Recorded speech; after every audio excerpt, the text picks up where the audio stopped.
Right తెలంగాణలో assembly సమావేశాలు జోరుగా కొనసాగుతున్నాయి. ఈ సమావేశాల్లో భాగంగా సభకు మాజీ మంత్రి బీఆర్ఎస్ ఎమ్మెల్యే చామకూర మల్లారెడ్డి హాజరయ్యారు. అసెంబ్లీ లాబీలో మీడియాతో చిట్ చాట్ నిర్వహించిన మల్లారెడ్డి అసెంబ్లీ సమావేశాలపై పలు ఆసక్తికర వ్యాఖ్యలు చేశారు. ఆనాడు పార్లమెంటులో వాజ్పేయి లాంటి వారు మాట్లాడుతుంటే దేశ ప్రజలు ఆసక్తిగా ఎదురు చూసేవారని, ఉమ్మడి ఆంధ్రప్రదేశ్ లో కూడా చంద్రబాబు నాయుడు, రాజశేఖర్ రెడ్డి లాంటి నాయకులు సభలో మాట్లాడుతుంటే ప్రజలు టీవీలకు హత్తుక్కొని పోయేవారని చెప్పారు. అయితే అలాగే తెలంగాణ రాష్ట్రం ఏర్పడిన తర్వాత అసెంబ్లీలో కేసీఆర్ ఏం మాట్లాడతారని ఆసక్తి ఉండేదని, కానీ ఇవాళ అసెంబ్లీలో బట్టలు విప్పుడు కత్తులు దూసుడే కనిపిస్తుందని వ్యాఖ్యానించారు.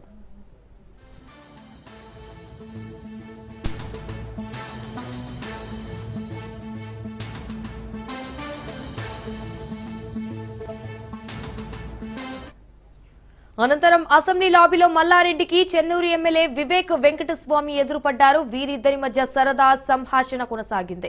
ఒకరిపై మరొకరు చెలోక్తులు విసురుకున్నారు. వివేక్ వెంకటస్వామిని నమస్తే మంత్రి గారు అని మల్లారెడ్డి పలకరించారు. సో దీనికి వివేక్ వెంకటస్వామి థ్యాంక్స్ మల్లన్న అని పలకరించారు.